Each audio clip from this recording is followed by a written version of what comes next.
Welcome, Colonel Mandela, welcome. Welcome, Colonel Mandela, welcome. Welcome, our leader, welcome. Welcome, our leader. Usted es Nelson Mandela, uno de los hombres más admirados de la Tierra, uno de los más aclamados, y por lo que parece el hombre más famoso del planeta. Me gustaría poder meteros a todos en un bolsillo y llevaros conmigo a Sudáfrica. Para la juventud del mundo, usted encarna la victoria deslumbrante y gozosa de la justicia sobre la fuerza, de la esperanza sobre la resignación, de la vida sobre la servidumbre. Es probable que ningún dirigente haya encumbrado tanto como usted esos valores. Nunca. Nunca. Nunca jamás. ¿Quién ha vivido en sus carnes, como usted, el significado de la palabra opresión? En Sudáfrica, esta era el fundamento de un sistema político racista, el apartheid. Un régimen que llevó a su paroxismo la ideología de los colonos ingleses y neerlandeses, los afrikaners. Pese a ser minoritarios, durante 300 años pusieron al hombre blanco por encima de todos los demás. Negros, indios y mestizos. Usted y sus allegados fueron quienes los derrocaron. Una victoria que le costó 27 años de cárcel. Cuando fue liberado, en febrero de 1990, el mundo entero se alegró. Pasó de ser un nombre a tener un rostro. Pero ¿quién es realmente Nelson Mandela?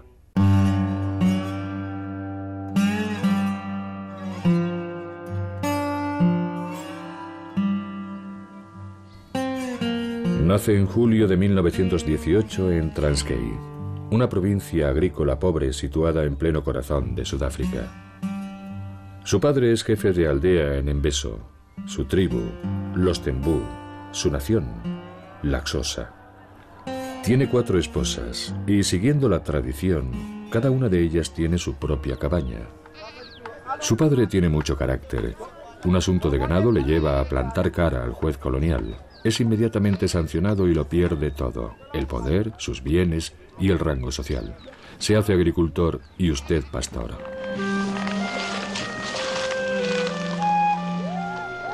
Pero le queda lo esencial: la inocencia del niño y los días pasados jugando en las rocas de la aldea de Kunu, ayer como hoy.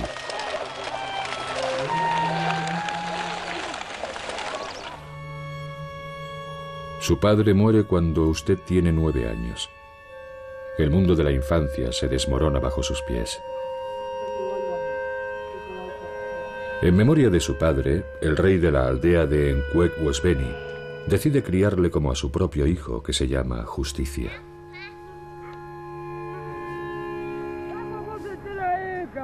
Poco a poco, su vida cambia por completo. Es educado siguiendo la cultura real y preparado para dirigir un día al pueblo. En esa tradición, la búsqueda del consenso representa el arte político por excelencia. Usted no lo olvidará nunca. Bueno, lo primero que hay que entender de Mandela es que era un aristócrata. Mucha gente no lo sigue porque sea del Congreso Nacional Africano, sino porque también es un jefe. Eso tiene una gran importancia. En enero de 1934 tiene 16 años. Es la edad de hacerse un hombre, la edad de la circuncisión. El rey manda organizar la ceremonia, cuyo ritual es inmutable. Usted no se perdonará haber tardado unos cuantos segundos, atenazado por el dolor, antes de gritar "Ndindoda, soy un hombre". Al acabar las celebraciones, su cabaña es incendiada. Su infancia desaparece simbólicamente entre las llamas.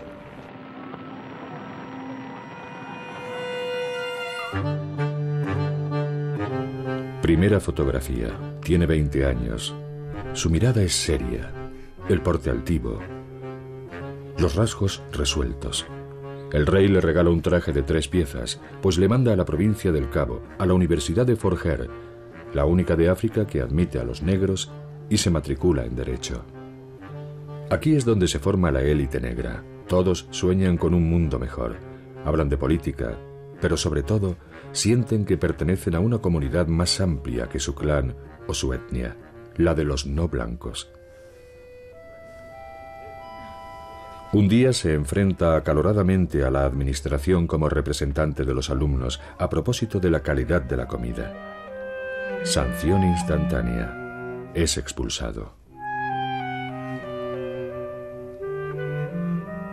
¿Qué futuro le queda? El rey está furioso. Le elige una prometida y le ordena que vuelva a la aldea. Su respuesta es inimaginable, impensable. Se niega a hacerlo. Acompañado por Justicia, el hijo del rey, roba ganado para costearse unos billetes de tren y se encuentra viajando rumbo a lo desconocido, la libertad, el vasto mundo, Johannesburgo. Esta decisión cambiará el curso de la historia. Para sobrevivir, encuentra un trabajillo de vigilante en una mina de oro. Allí descubre la injusticia, la discriminación, la explotación, los sueldos de miseria. Sin embargo, su país es muy rico. Su subsuelo está repleto de carbón, oro y diamantes. Pero solo los blancos, un 20% de la población, se benefician de ello. Al principio de la guerra, muchos han estado a punto de apoyar a Hitler. Usted encuentra pronto un puesto de becario en un bufete de abogados. Allí conoce a su primer amigo blanco. Nuestro jefe, Sidelsky, decidió darle una oportunidad a un negro, cosa muy insólita en 1942, como puede imaginarse. Vive en Alexandra, un inmenso suburbio negro donde, hermosa lección de humanidad, la ayuda mutua y la solidaridad conjuran la extrema pobreza.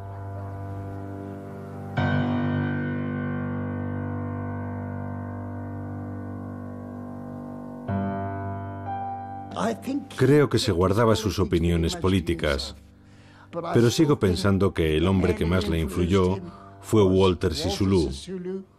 Nuestro jefe Sidelsky solía decirle siempre: Nelson, no te juntes demasiado con Walter Sisulu o acabarás entre rejas un día de estos. Su mentor político, Walter Sisulu, milita en la CNA, el Congreso Nacional Africano, el mayor partido de defensa de los negros, creado en 1912. ¿Quién sabe qué hubiera sido de usted sin él?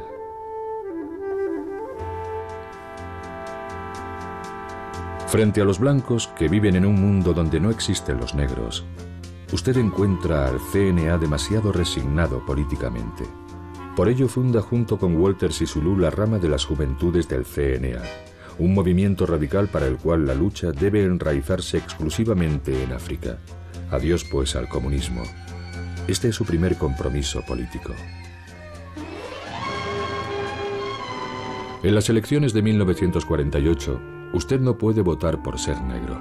Lo mismo ocurre con los indios y los mestizos. Los blancos, cada vez más minoritarios, se rinden ante el Partido Nacionalista. Su programa, el retorno a la época de los pioneros, los afrikaners, un mundo regido por la tradición y la religión, donde el negro es un ser inferior. Frente a ese régimen, usted rompe el aislamiento en el que se complace el movimiento de las juventudes del CNA e impulsa una campaña de protesta nacional abierta a todos los opositores. Es un hecho sin precedentes. Al lanzar la campaña de desafío, Mandela está reconociendo que ha cambiado de actitud. Pasa de la actitud africanista a una actitud no racial. Fue la primera vez que formuló el eslogan que decía: Sudáfrica pertenece a todos sus habitantes. En la primera ciudad de Sudáfrica, Johannesburgo, miles de personas de color han asistido a la concentración de protesta convocada por el Congreso Nacional Africano. El primer paso de una campaña que podría desembocar en la desobediencia civil. Uno de los métodos que propugnábamos era la desobediencia civil. Eso nos condujo inevitablemente a la resistencia no violenta en la línea de Mahatma Gandhi. Naturalmente, todos aprendimos mucho de él. Cómo organizarnos, cómo reunir fondos, como hacía Mahatma Gandhi.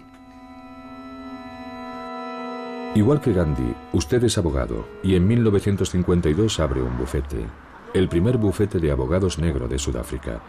A modo de pequeña provocación, sus oficinas están frente al Tribunal de Johannesburgo, donde solo ofician blancos. Es usted un abogado célebre, pero ya no le está permitido sentarse donde le apetezca en los lugares públicos. Una nueva legislación divide a la sociedad en supuestas razas y les está prohibido mezclarse.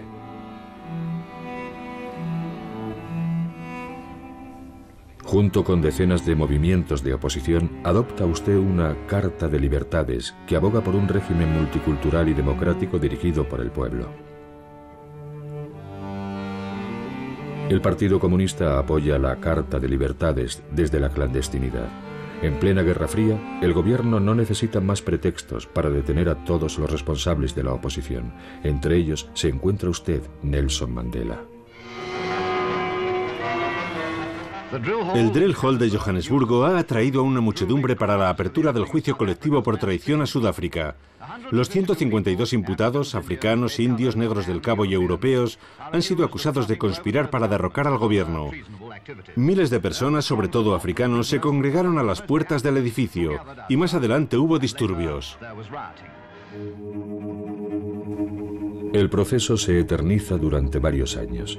A falta de pruebas, todos los imputados son absueltos.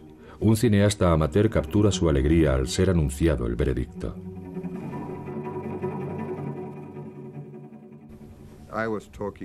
Estaba hablando con Nelson a la salida del juzgado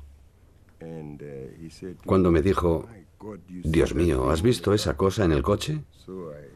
Me di la vuelta y vi a Winnie.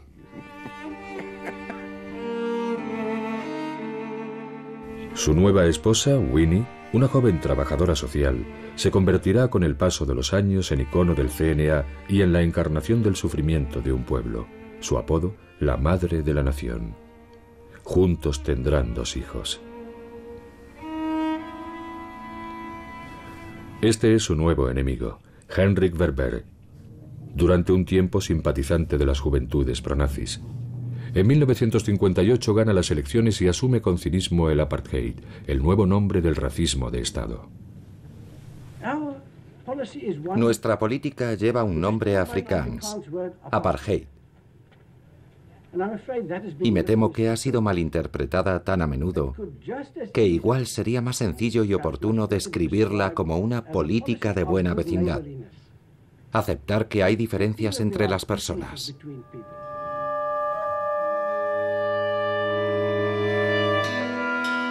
Los negros son brutalmente expulsados a unos barrios reservados, los townships o distritos, supuestamente para mejorar su hábitat.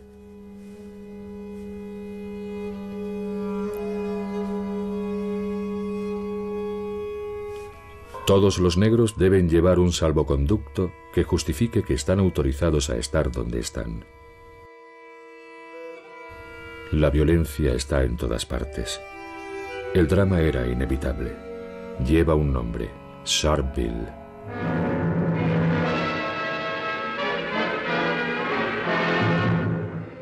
Las manifestaciones contra la estricta política de apartheid del gobierno sudafricano han provocado una brutal explosión de violencia en el distrito industrial de Sharpeville. Miles de personas se congregan a la salida de una comisaría en protesta por las nuevas leyes que exigen que todo africano lleve un salvoconducto en todo momento. La muchedumbre se niega a dispersarse y apedrea a los policías, que abren fuego sobre los manifestantes desde detrás de una alambrada. En 2 días las manifestaciones se han saldado con cientos de heridos y entre 50 y 100 muertos. El mundo entero ha protestado. Las condiciones que condujeron a la tragedia de Sharpeville permanecen inmutables. En unas pocas semanas, la historia se acelera. Su partido, el CNA, es prohibido. Se declara un estado de emergencia. Cada vez más voces se elevan en Inglaterra contra el apartheid. Sudáfrica abandona la Commonwealth y proclama su independencia. Ahora se encuentra usted solo frente a los fascistas. No le está permitido esperar más. Es cuando decide entrar en la clandestinidad. Un periodista inglés logra localizarlo a pesar de ello. Es su primera entrevista. Los africanos necesitan y anhelan una libertad basada en el principio, un hombre, un voto. Quieren la independencia política. Hemos dejado muy claro en nuestro programa que Sudáfrica es un país de muchas, muchas razas. Todas las razas caben en este país. Y si el gobierno del Dr. Verveer no accede pronto a concederles lo que piden, ¿puede estallar la violencia? Pese a haber declarado de forma inequívoca que esta campaña será llevada de forma pacífica y no violenta, esto cerraría el capítulo en cuanto a nuestros métodos de lucha política. Cuando dijo que el capítulo estaba cerrado, claramente se refería a tomar las armas. Mandela era muy meticuloso, así que hacíamos ensayos. Uno de los requisitos importantes era que, si colocábamos una bomba, nadie podía resultar herido. Su campaña de sabotajes hace tambalearse el régimen. Viaja al extranjero en busca de apoyos militares suplementarios. El mundo está en plena Guerra Fría y Sudáfrica forma parte del bloque occidental. Los países socialistas le apoyan a usted, la Unión Soviética, Argelia, China, Tanzania, Cuba. Empiezan a aparecer campos de entrenamiento clandestinos por toda África. No tardan en congregar a miles de voluntarios.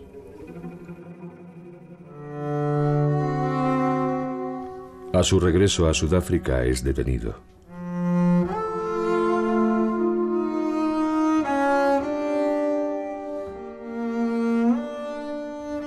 Acusado de salir ilegalmente del territorio y de instigar una huelga, se persona en el tribunal con el atuendo tradicional Xhosa. Decidió defenderse a sí mismo.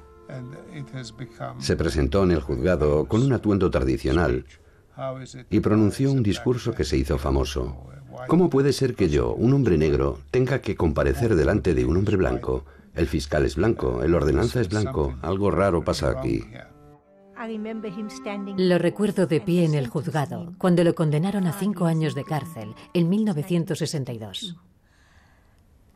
Estábamos todos consternados, pero yo me dije, 5 años no son tanto tiempo. Saldrá antes de 5 años. Y la lucha podrá continuar.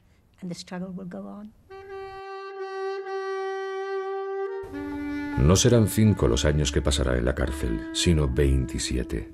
Será liberado con 71 años. Unos meses después de su condena, la policía detiene a toda la dirección clandestina del CNA. Una película de propaganda, curiosamente rodada en alemán, reconstruye toscamente los hechos.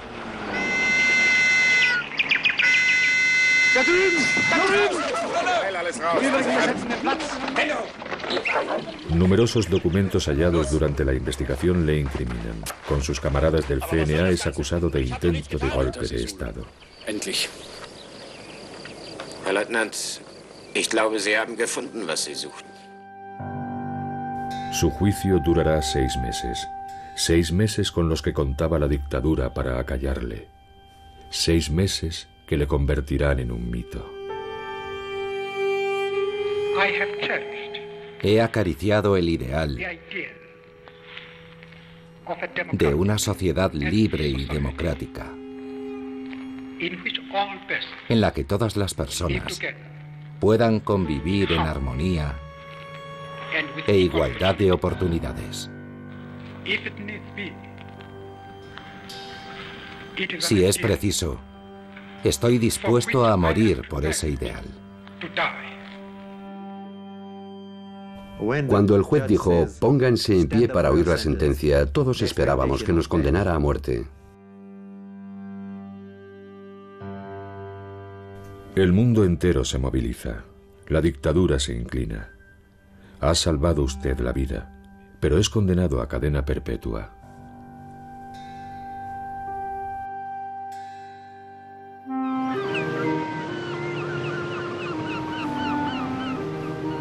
Es deportado junto con 6 camaradas del CNA a Robben Island, una cárcel rodeada de tiburones en la bahía del Cabo. Los presos llevan siglos muriendo en esta cárcel por el clima, la falta de atención médica y, sobre todo, los trabajos forzados y las torturas.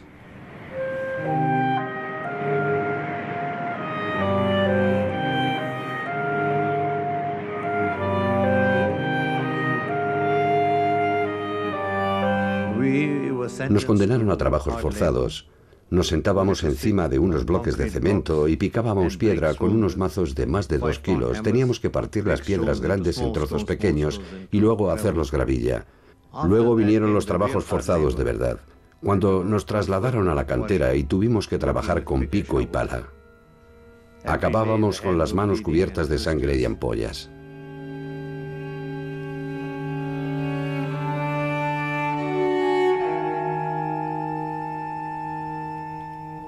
Los carceleros habían llamado a Mandela y le dijeron: mira, estamos dispuestos a eximirte de los trabajos forzados. Te haremos comidas especiales y te daremos ropa especial. Y él contestó: no, no quiero ningún trato especial. Soy un preso como los demás.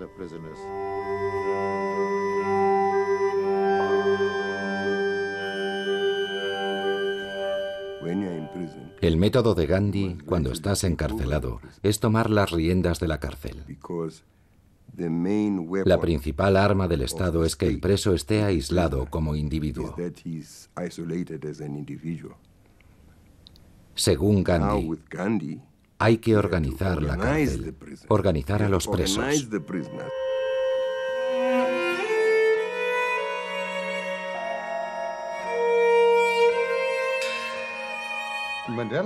Mandela me convenció de hacer como él y aprender Afrikaans, el idioma de nuestros opresores. Usó un argumento interesante. Yo era un joven exaltado y le dije: no, jamás, jamás lo haré. A lo que me contestó: Mac, ¿estarás de acuerdo con que estamos en guerra? Dije que sí, y él dijo: pues bien, nosotros somos los generales de nuestro bando, pero para ganar la guerra tenemos que comprender cómo piensan los generales del otro bando. Yo dije: es cierto, y contestó: no puedes tenderle una emboscada al enemigo si no entiendes la forma de pensar del general del otro bando.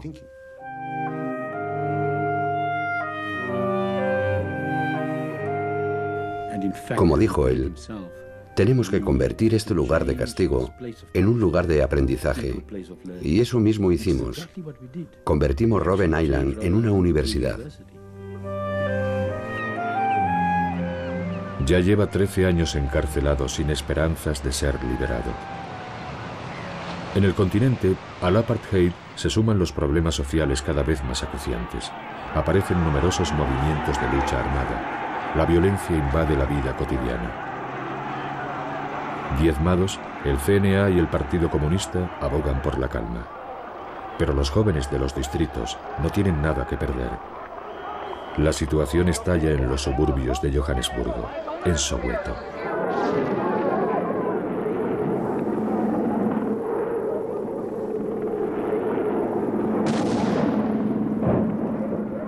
El gobierno ha tratado de imponer el Afrikaans en los colegios.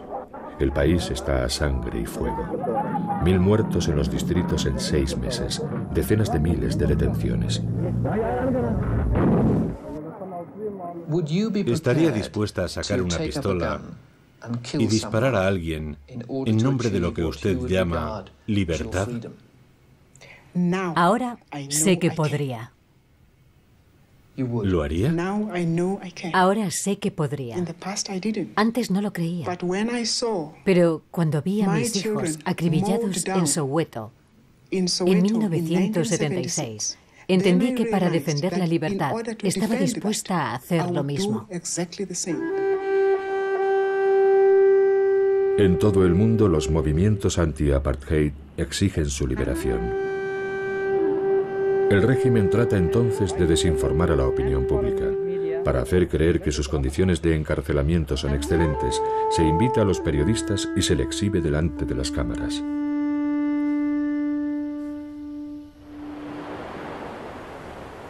En 1982, tras pasar 18 años en Robben Island, es trasladado a la cárcel de Portsmouth, en los suburbios del Cabo.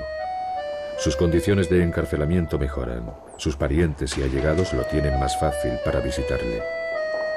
En el extranjero se multiplican las manifestaciones contra Sudáfrica dirigida con mano de hierro por Peter Willem Botha desde 1978.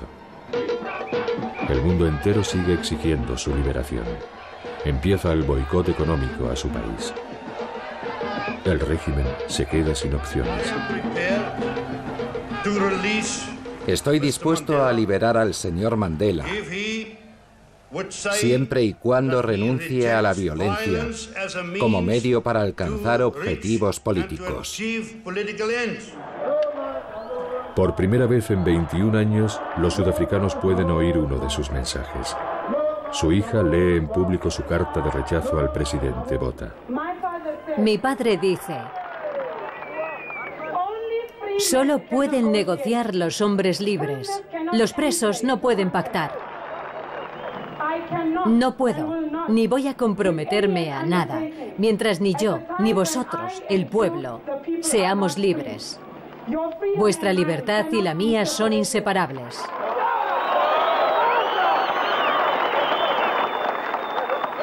Volveré. Amadla.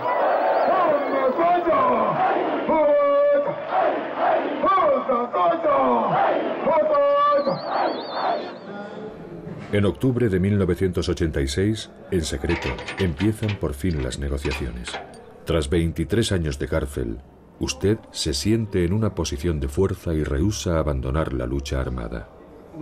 Cuando habló de la lucha armada, y ese era el punto crucial de nuestro primer encuentro, dijo muy claramente: no nos impongamos condiciones absolutas de antemano, ni usted a nosotros ni nosotros a ustedes, porque de lo contrario nunca empezaremos a hablar.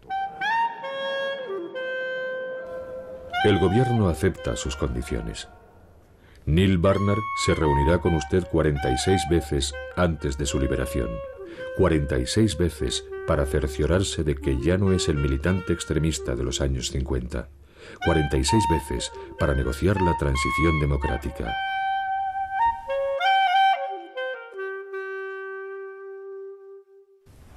Julio de 1988. Jóvenes del mundo entero celebran su 70 cumpleaños. Usted ya estaba en la cárcel cuando nacieron y en ella sigue. En la tribuna se alza Desmond Tutu, Premio Nobel de la Paz, una voz imposible de acallar. ¿Qué queremos? No os están oyendo, chicos. Una vez más. ¿Qué queremos?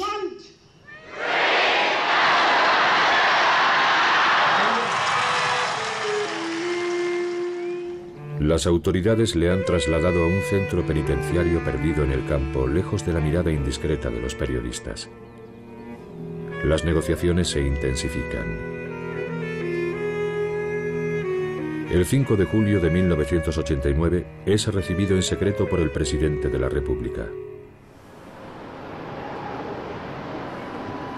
Nada más empezar las negociaciones, Botha, enfermo, es sustituido a la cabeza del Estado por Frédéric de Klerk, un profesional de la política, varias veces ministro.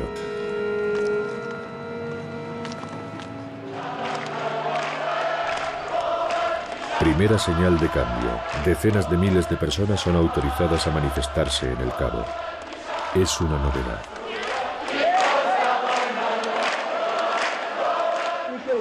Escúcheme, señor de Klerk. Ha perdido. Ha perdido ya. Ellos quieren convertirnos en un país de un solo color. Pero nosotros decimos que somos la nación del arco iris. Somos el nuevo pueblo de la nueva Sudáfrica.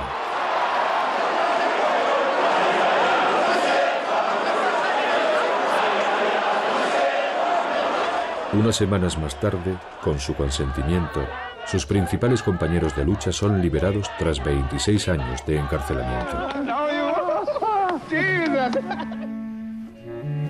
2 meses después, reemprende el camino hacia la presidencia de la República. Allí le espera el presidente de Klerk. Aquel encuentro transcurrió sin que llegáramos a hablar de nada importante. Nos limitamos a tantearnos. La imagen que me dio fue la de un hombre nada resentido, lo cual era admirable. Su falta de rencor es una de las cosas más admirables de Mandela.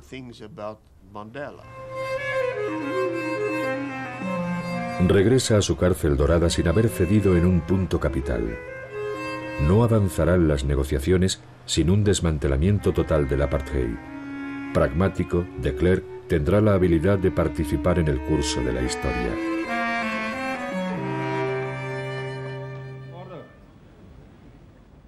Ha sido revocada la ilegalización del Congreso Nacional Africano, el Congreso Panafricano, el Partido Comunista Sudafricano y una serie de organizaciones afines. ¡Orden! ¡Orden! Todos aquellos que están cumpliendo penas de cárcel solo por ser miembros de alguna de estas organizaciones o por haber cometido algún delito que solo constituía un delito por la ilegalización de algunas de estas organizaciones serán identificados y liberados.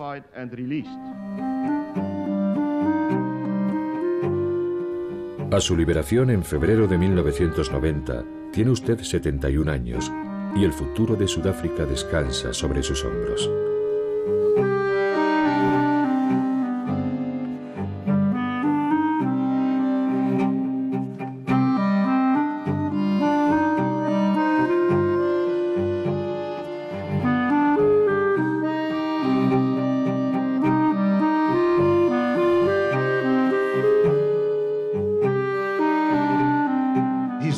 Su liberación fue un inmenso catalizador de las esperanzas que habían surgido por todo el mundo, resumidas en la vida de un solo hombre. Mandela tenía que estar a la altura o fracasar. Tuvimos suerte, estuvo a la altura.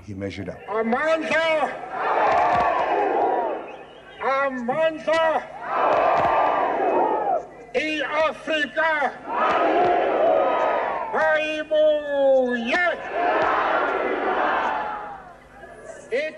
Creemos que el futuro de nuestro país solo puede ser determinado por un cuerpo democráticamente electo sobre bases no racistas. El propio de Klerk es un hombre íntegro. Mandela dijo que de Klerk era un hombre íntegro. Aún hoy me meto con él por eso. Le digo, ¿cómo puedes decir eso? Es nuestro maldito enemigo, es un racista. Pero él me enseñó una cosa en su declaración, que estábamos entrando en una fase de negociaciones y no importa el rencor que se le tenga guardado al enemigo, hay que demostrar que se cree en la integridad del otro hombre. Solo así es posible negociar.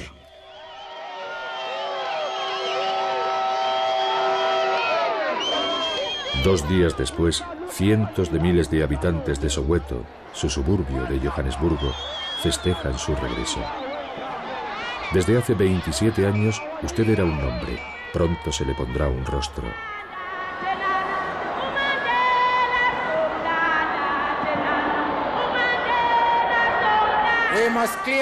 Tenemos que demostrar sin ambajes nuestra buena voluntad a nuestros compatriotas blancos y convencerlos con nuestra conducta y nuestros argumentos de que una Sudáfrica sin apartheid será un hogar mejor para todos.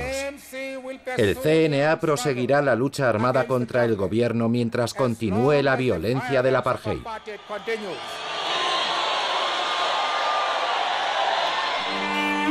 Walter Sisulu y Ahmed Kathrada celebran su llegada a su casa de Soweto. Pero tras los momentos de felicidad, asoman dramas más íntimos. Winnie y él salieron cogidos de la mano, pero lo triste del caso es que su matrimonio había acabado. ¿Cuánto había soñado con volver con ella? Creo que la gente no se da cuenta de la tristeza que le suponía eso. El horror se ha abatido sobre usted hace unos meses. Ayudada por sus guardaespaldas y su antiguo amante, su esposa Winnie ha participado en el asesinato de Stompie Moeketsi, un militante de 14 años, erróneamente acusado de ser un informante de la policía. Por ser su esposa, Winnie conoció el encarcelamiento, la violencia y la marginación. Usted le sigue siendo fiel simbólicamente y por ello la asocia a su liberación.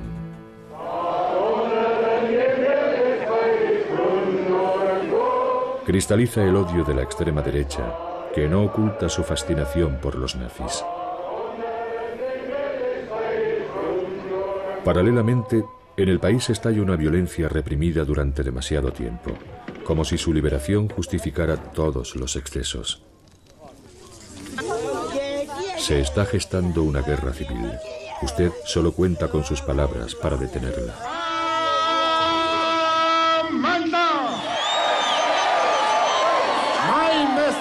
Este es mi mensaje para todos los involucrados en esta batalla fratricida.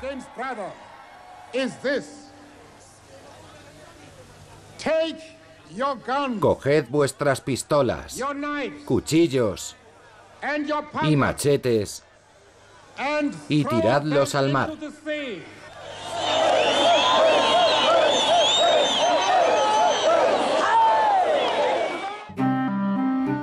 Habrá que esperar varios meses hasta que se reanuden las negociaciones sobre la transición democrática con el gobierno.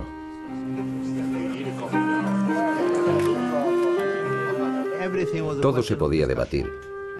Yo decía que no había que aferrarse a ninguna postura. Lo básico son los principios, la dignidad humana y el pleno derecho de voto. Eso es lo básico. No se puede negociar con eso. Otras cosas sí son negociables. El gobierno le pide que renuncie a la violencia. Usted se niega, pero hace gala de un agudo sentido de la comunicación. Se dirige a los afrikaners en su propio idioma. El efecto mediático está asegurado. Quiero asegurarles que los afrikaners no tienen nada que temer del CNA. Esa ha sido siempre nuestra política. Una nueva oleada de violencia inunda el país. Los extremistas están desatados. La historia se despeña por un abismo. Hubo un periodo en que el gobierno sudafricano soltó a los perros de la guerra, unidades violentas que iban a los distritos a matar a los nuestros.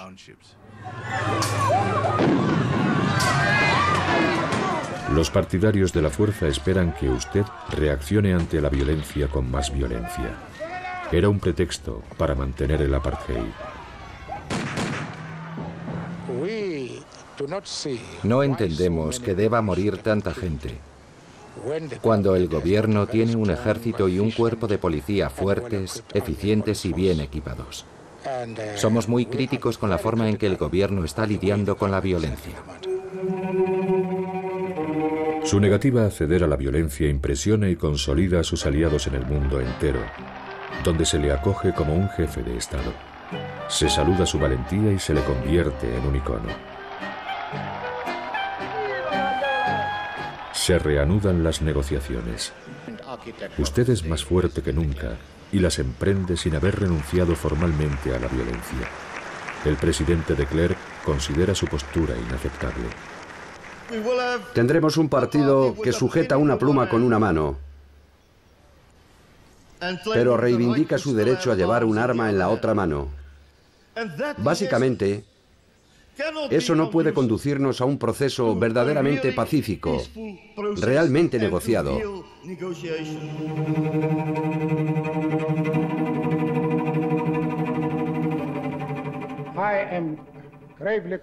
Hoy me ha preocupado profundamente el comportamiento del señor de Klerk.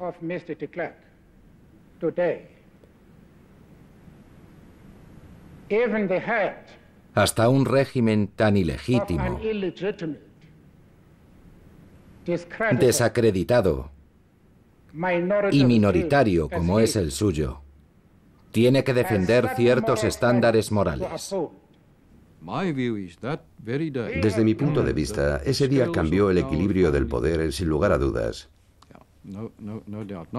No fue ni antes ni después. Ese día Mandela le enseñó por fin al mundo que no se iba a dejar atropellar por nadie.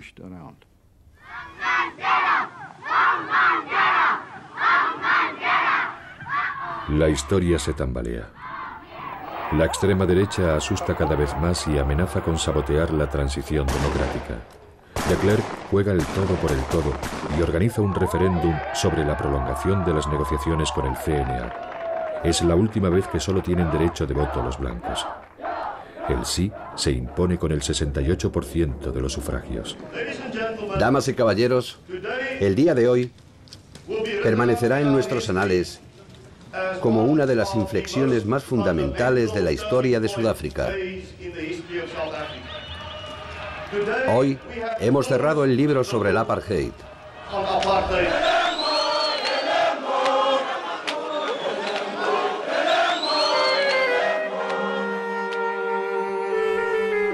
Más de 2 años después de su liberación, cuando parece que por fin habrá un acuerdo, vuelve a ser derramada la sangre de los suyos.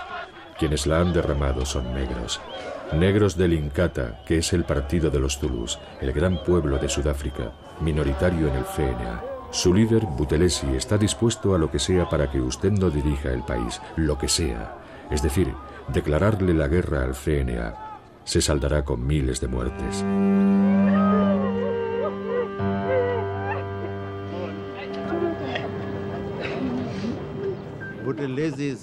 El Inkatha de Buthelezi trabajaba con el gobierno del apartheid.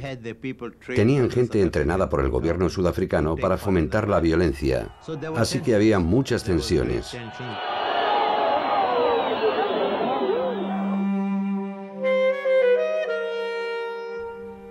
Usted organiza operaciones Ciudades Muertas por todo el país y orquesta impresionantes demostraciones de fuerza que congregan pacíficamente a millones de personas.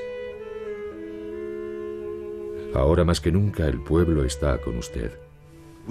Dijimos, fijemos una fecha para las elecciones, el 27 de abril de 1994. Y la gente dijo, pero si ni siquiera nos hemos puesto de acuerdo. Dijimos, si no lo hacemos habrá una explosión en el país. Así que demos por terminadas las negociaciones. Y eso hicimos. Unos meses antes de las elecciones, comparte el Premio Nobel de la Paz con Frédéric de Klerk. Nada podrá obstaculizar ya el proceso democrático.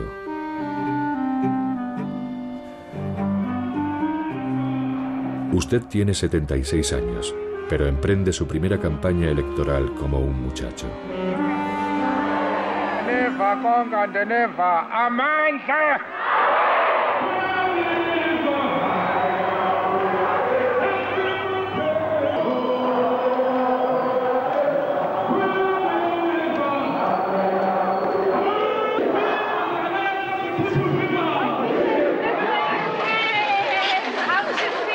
Lo cierto es que las elecciones del 94, que todo el mundo predijo serían un baño de sangre, fueron el acontecimiento más pacífico jamás ocurrido en nuestro país.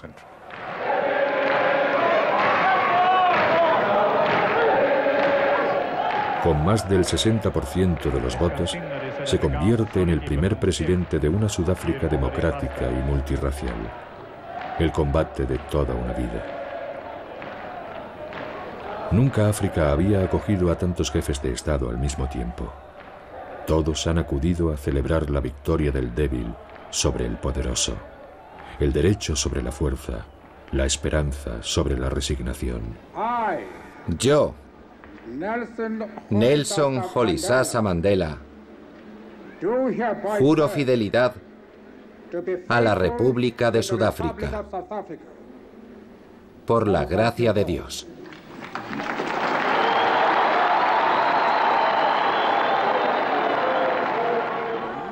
Nunca, nunca, nunca jamás volverá a vivir este hermoso país La opresión del hombre por el hombre.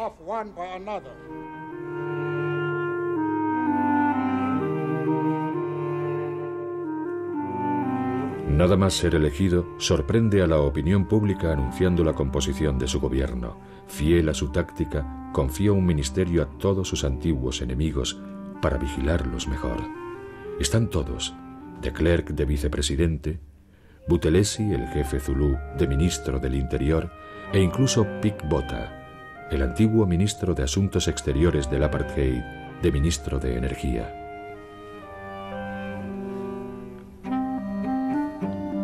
Su presidencia tenía que ser peculiar. El mundo entero viene a visitarle. Posar a su lado es un honor, al igual que abrazarlo en señal de supuesta proximidad. Pero el no va más es tenerle de guía en Robben Island. Usted se presta amablemente a todos estos juegos mediáticos, consciente de encarnar a una nueva Sudáfrica en paz consigo misma. Poco después de acceder a la presidencia, Nelson Mandela empezó a llevar unas camisas horteras y chillonas, que ahora llaman camisas Mandela. Yo le dije una vez que tenía un gusto espantoso. ¿Y saben lo que me contestó? Se rió y me dijo: muy gracioso, viniendo de un hombre que lleva vestidos en público.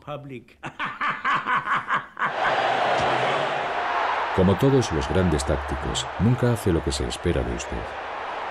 Johannesburgo, 1995, final del Mundial de Rugby, Sudáfrica-Nueva Zelanda. Es una decisión que tomó conscientemente. Les voy a enseñar. Me voy a poner este jersey. A pesar de ser negro y de que el rugby sea un deporte del apartheid, lo voy a apoyar. Y creo que esto cambió mucho la impresión que tenía la gente sobre él.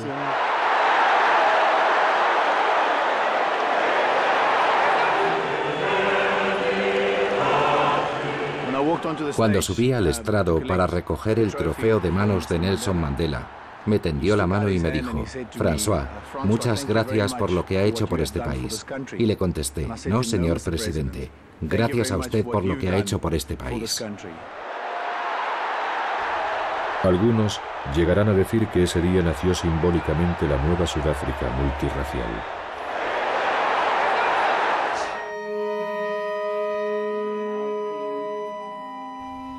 Su deseo de reconciliación va más allá de los límites habituales de la justicia. En 1996 instaura la Comisión Verdad y Reconciliación, que deja en manos de Desmond Tutu. Durante 2 años, miles de víctimas hablarán a sus verdugos. Algunas les perdonarán, ahorrando a los criminales decenas de años de cárcel. En el método del helicóptero, te ponen un palo detrás de las rodillas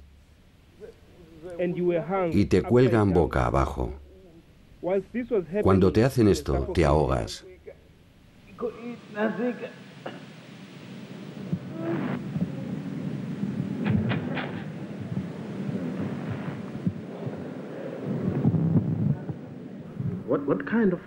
¿Qué clase de hombre puede infligir tan metódicamente a otro hombre un suplicio como el de la bolsa mojada, mientras oye sus gemidos, sus gritos y sus lamentos? La Comisión Verdad y Reconciliación no tiene tabús. También hace justicia a las víctimas de los crímenes cometidos por los movimientos anti-apartheid, entre los cuales se encuentra la rama armada del CNA que creó usted. Llevaba un abrigo azul, ¿no lo recuerda? Usted le pegó un tiro.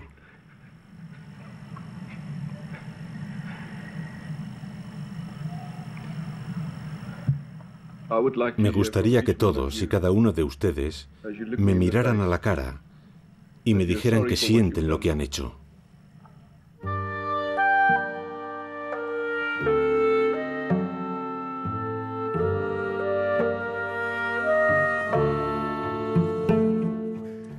Tras iniciarse la reconciliación nacional, usted completa su misión dotando al país de una de las constituciones más democráticas del mundo.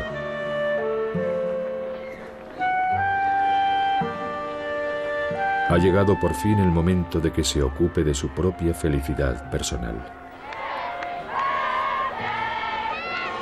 Celebra su 80 cumpleaños rodeado de niños, como para compensar todos esos años perdidos en la cárcel, en los cuales no pudo ver a los suyos. Es un día excepcional. Feliz y sereno, se casa con Graça Machel, viuda del antiguo presidente mozambiqueño.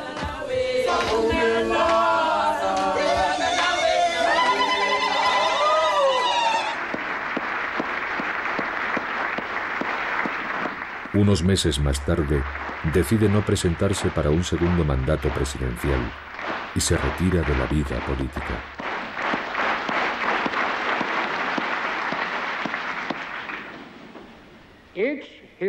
Todo periodo histórico define una serie de retos específicos en cuanto a progreso nacional y liderazgo, pues ningún hombre es una isla. Pertenezco a una generación de líderes cuyo desafío definitorio ha sido alcanzar la democracia. La larga marcha continúa.